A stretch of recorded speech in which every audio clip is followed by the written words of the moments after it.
with India, China's aggressive behavior against India in Leh and Ladakh. What is the situation? What is the assessment of the situation between India and China right now? So I've spoken with Foreign Minister S Jaishankar a number of times about this. The Chinese took incredibly aggressive action. The Indians have done their best to respond to that. I put this in the context of General Secretary Xi Jinping and his behavior throughout the region and indeed throughout the world.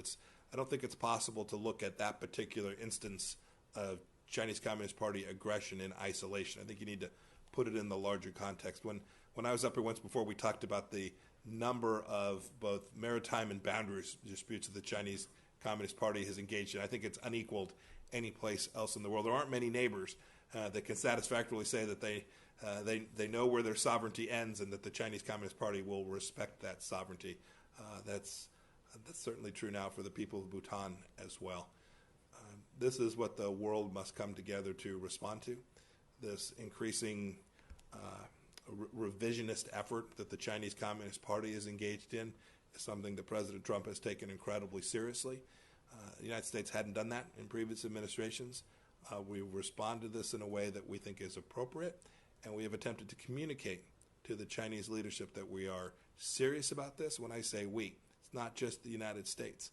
We will start very shortly a dialogue with our EU friends on how we collectively can respond to this challenge from the Chinese Communist Party, and I am confident.